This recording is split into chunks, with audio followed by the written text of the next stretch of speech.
Well, hi there. I told you that I would do a short video just talking about some of the questions that you have had as you've been filling out your responses on the forum and so on.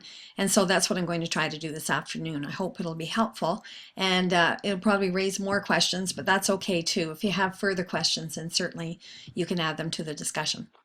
Um, these are some of the questions that have come up, and I just listed them kind of in categories, and they probably intersect with one another as well. But I'll just talk to them briefly, and I hope it will allay some of the concerns that some of you have expressed. So some of the questions, and by the way, I put "we're done" and I have more questions than answers help at the top, because this seems to be the kind of feeling that some of you are being left with, and I hope that's not because of the course. In fact, I think it's probably because of the course that you're wise enough to have come to the point where you realize that you do have lots more answers, but those answers lead to other questions. And that's just the nature of doing research. Research itself is really about doing that. So it's not surprising, perhaps. So some of the questions, most of the questions really were around qualitative research.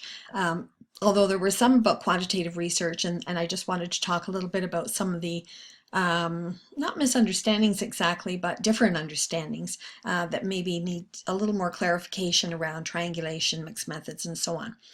Okay, so in terms of qualitative research, there were questions, quite a few of you asked questions about the applicability, transferability of qualitative work to the wider population. And of course, I guess it's not surprising that you might have these kinds of concerns, because you want your work to be accessible and useful in the education community that you're a part of. And so will qualitative work provide that kind of applicability and transferability perhaps to another district and so on. And so of course there is a way in which, and several of the authors talked about this, in which qualitative work is really contextual. It's about a particular situation, and there's a very kind of deep analysis rather than a wide analysis of that particular place, space, issue. Um, One of the authors, and I was trying to remember which one, it might have been Gerard, talks about the importance of writing. And I thought that was really interesting, because I think, and many authors would agree, including Tom Greenfield and others, and Tom Greenfield especially, who talked about the ways in which qualitative, or what he would call interpretive research, which is a form of qualitative research, he talks about how great literature, while it is particular, is also universal.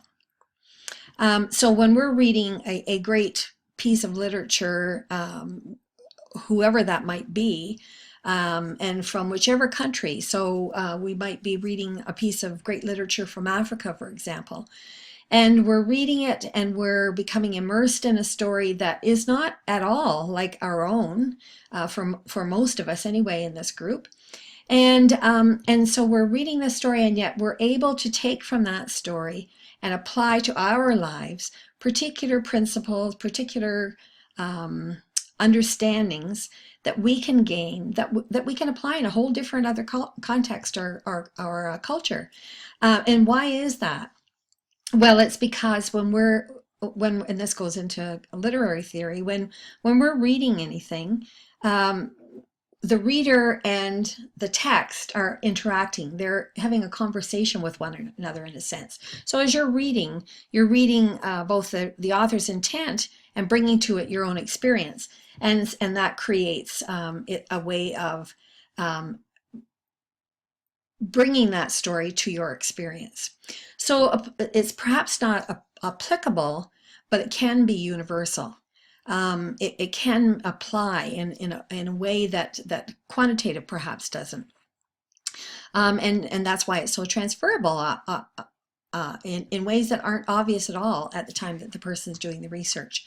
So, so I think that qualitative research can actually be very powerful, particularly really well written qualitative research. And by that I mean both in terms of its academic rigor and its literary ambiance almost that it brings to whatever it is that that's being explored. And there are some researchers who are able to do that in a very powerful way. And I think, for example, in my own work, when I was doing my master's, I found Joanne Archibald's work like that. A woman from the West Coast and of Canada. I was at the time in Ontario, an Aboriginal woman. I was a non-Aboriginal woman, and yet there was a way in which when she talked about issues around Aboriginal education that I could relate to extremely strongly, perhaps more so than if I just read the statistics, for example, about Aboriginal students. So, so it's a way of telling a story, an academically rigorous story about something that we can bring our own understanding to, and it expands our understanding of the world. And that's really what gives credibility to qualitative research. There was some discussion, particularly in, I believe it was in Creswell and also in Patton, where they talk about the reluctance of many to accept the credibility of qualitative research and how we really had to work very hard to gain credibility. And I would certainly say that that was true mid-90s into around 2005. And then it really found a place in which all of those kinds of concerns and questions had been responded to adequately enough that people didn't have to go into a huge amount of detail to apologize sort of for doing qualitative work or to justify having done qualitative work. And this is to be expected because remember when we're reading about paradigm shifts and what happens during paradigm shifts, this is exactly what we went through. But the other question around the credibility of qualitative research is really a political one, because much of the concern around qualitative research was put forward, particularly in the United States and in other locations, but most remarkably, I think, in the United States, where neoliberal forces around accountability and the dominance of the number, the dominance of proving something with numbers, it became so dominant in the discourse that it was really difficult to get a point across unless you had numbers to prove it. And so one could suggest that even if it was not particularly useful in understanding a particular phenomenon, people did qualitative or quantitative work because of the reluctance to give funding dollars to qualitative work, because of the reluctance to publish qualitative rather than quantitative work. And that's not to suggest that there wasn't any qualitative work, because there was, but it was harder. It was much harder to have that voice heard. That's beginning to shift again. And again, this is, part of the ups and downs of paradigmatic shifts. And I think Patton's very wise in suggesting that what we should be going after, instead of saying quantitative is best or qualitative is best, is that we are after the truth is a problematic term, but after something that has significant meaning when we're to those who are seeking meaning around a particular phenomenon. And whatever is going to provide us with that opportunity is the approach that we should use. There were concerns about interviewing skills, and I want to assure you that as a teacher in particular, you're very well situated to do interviewing. You're going to find, I think, that you're going to be very, very comfortable doing interviewing because much of the work that you do is interacting with others, interacting with children, interacting with parents, interacting with your administrators, interacting with colleagues, interacting with community members, and so on. So, so you have an advantage there that perhaps a computer scientist or a medical doctor who is doing research might not have, because they don't have those kinds of ongoing interactions. So I do think that you do have that advantage. I am going to post a couple of references or URLs to a couple of YouTube videos that I think might be actually interesting for you to have a look at.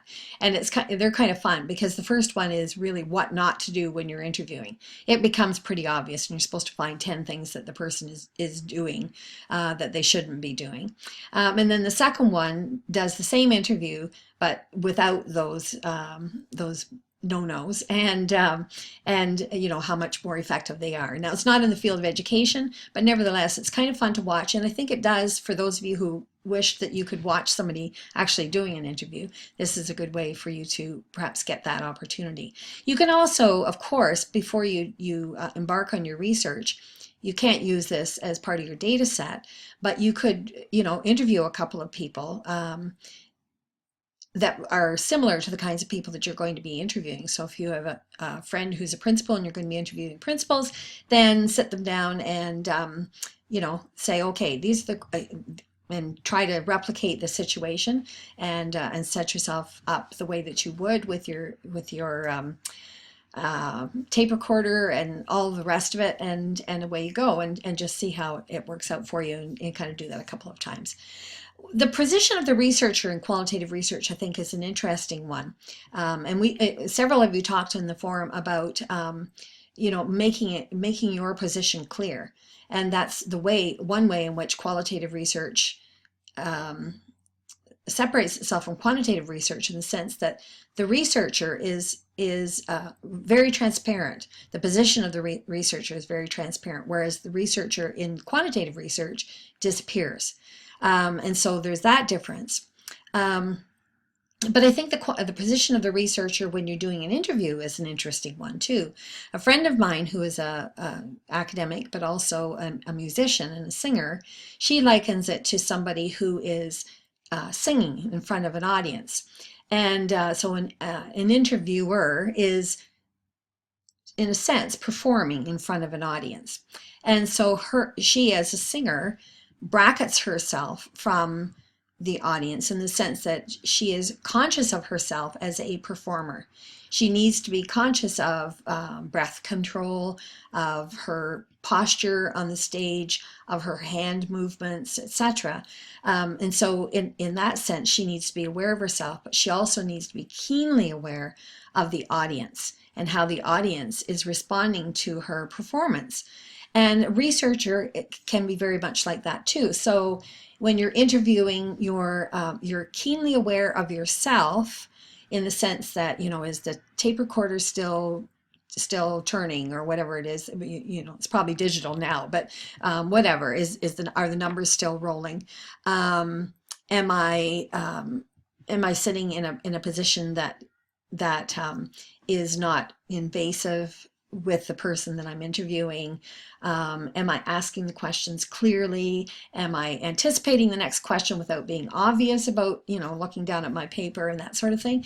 So those kinds of things you need to be conscious of, but you need to be very conscious of the person you're interviewing, the ways in which they're responding to you. Do you need to, you know, ask another question to clarify, etc., etc.? So there's a way in which you bracket yourself from the experience of actually doing the interview. And I thought that was a really useful way to think about how you are positioned when you're doing an interview. And so I would suggest that might be an interesting way for you to think about that as well. Now, what are the strengths and limitations of quantitative research? And I would refer you to Guba and Lincoln again, because they go into this in substantial detail. There are significant strengths to quantitative research. It provides us with very interesting and very worthwhile information, often that raises the question that we're going to ask, or that we're attempting to respond to. So, for example, it might be around, in my case, it was around resistance to women administrators in educational organizations in Ontario. And so how did I come to that question? Well, I came to it several ways, but one of the most powerful ways was in looking at the quantitative analysis that suggested that women were placed in educational organizations in inverse order to the participation of men. By percentages. And so why was that? You know, there were lots of talented men, there were lots of talented women. Why was there this deviation? So I set out to explore that question.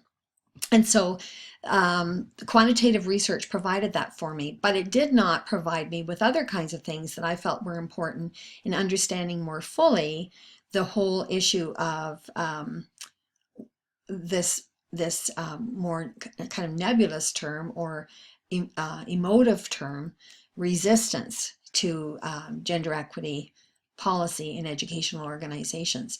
So how would one quantitatively respond to why is there resistance?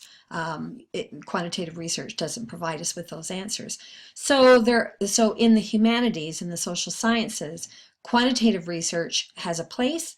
Qualitative research has a significant place as well, and part of the emergence of qualitative research was around recognizing that quantitative research couldn't do everything that we wanted it to do. So that's where the strengths and limitations to some degree reside. And I would refer you to Guba and Lincoln because they do a wonderful job of elucidating that. Triangulation and mixed methods. To me, there was a little bit of overlap between an understanding of what these were. One could triangulate without necessarily using mixed methods.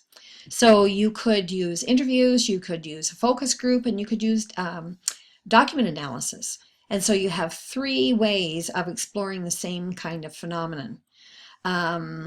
For example, one of my students was looking at the participation and success rates of First Nation students in Edmonton high schools. And so she did, and what were the influences around that? And so she looked at, she did focus groups with students. She did focus groups with elders in the particular community that these students represented. And then she did focus groups with the two of them, with these two groups together. And then she did interviews with senior administrators. This was for doctoral research, who were responsible for issues around First Nations education, First Nations, Métis and Inuit education in Alberta. And then she took all of that data and did an analysis of it, this very full picture of what was going on. And so that was a form of triangulation. She did not, other than recognizing that the quantitative records certainly demonstrate difficulties that First Nations, Métis and Inuit students have in secondary education, but that was not among the methodologies that she used. But mixed methods is about taking quantitative and qualitative research and where they overlap, doing an analysis of that space.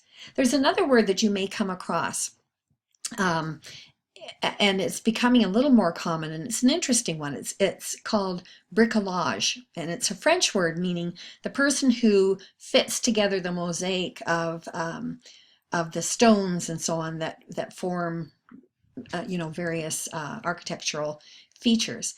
And it's sort of a metaphor for what many researchers do, and that is they bring together various methodologies. All of them might be qualitative, but they bring together various methodologies and or quantitative, and then they build a picture where the pieces come together to form a much fuller picture of what the phenomenon is about. So that's, I just throw that out, not that we've read anything about that, but in case you come across that word, in some ways it's kind of bringing together triangulation and mixed methods in a sense, and then moving that forward.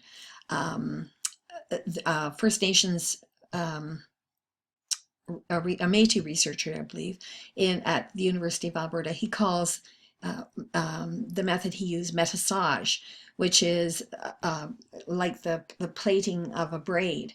So the plaiting of a braid brings together different kinds of knowledges and brings them together in a whole. So there are various concepts that are out there that I think are really interesting in broadening the possibilities for how we can approach questions in research. Lots of angst about being a novice researcher and how you're going to achieve credibility. And I think that you can just lay that to rest, because when you present your letter to potential people who potentially will be participating in your research study, they're going to be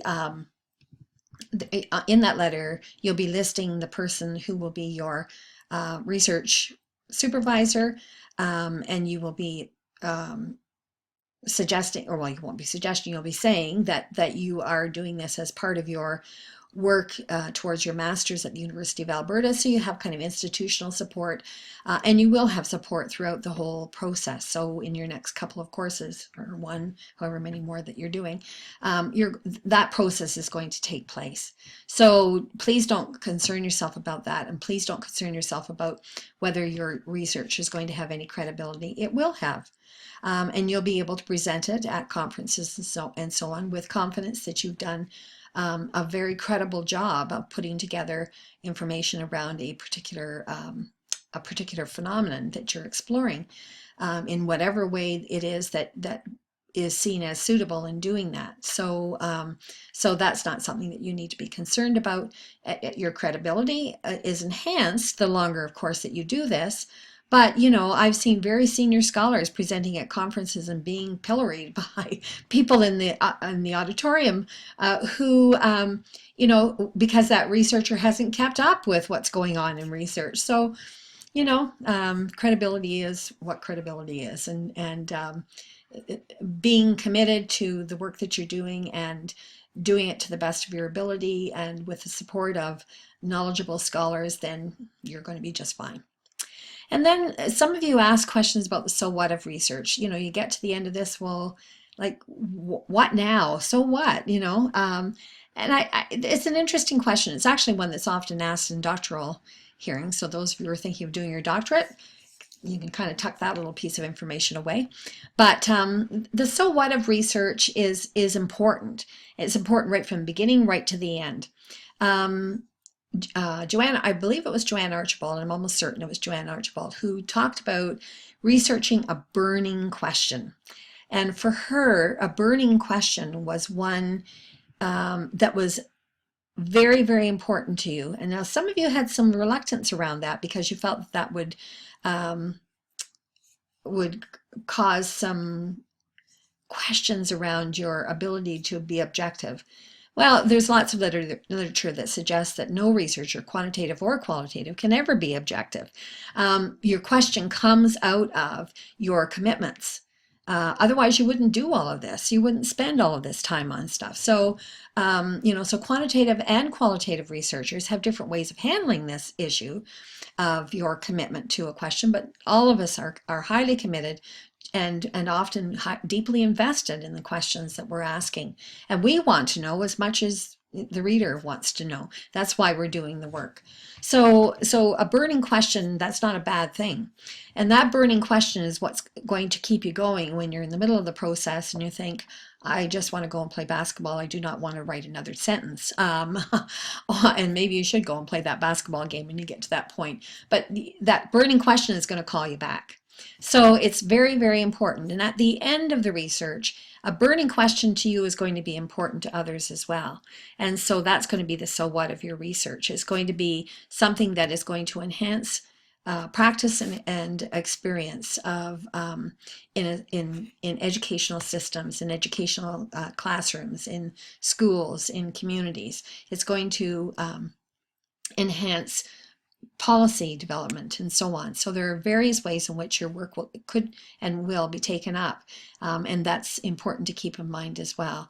So I use this opportunity to wish you the very, very best as you move forward with your research, and also mention, and I'll do this when I send a message probably at the end of the course, but I live in Victoria, and a lot of people come to Victoria, and many of you will be. So I hope that if you do make your way here, that you'll get in touch with me, and you can use my email address that we've been using all along, and that we'll have a chance to get together over a coffee in Cook Street Village, which is near my home, or go for a walk in Beacon Hill Park, or walk along Dallas Road along the ocean, or whatever. There's so many interesting things to do here, and just have a good chat about the work that you've done, and life in general. So all the best, and I hope that I've at least started to address some of the questions that you have. And keep those questions coming, because that's what's going to keep your research alive. Take care.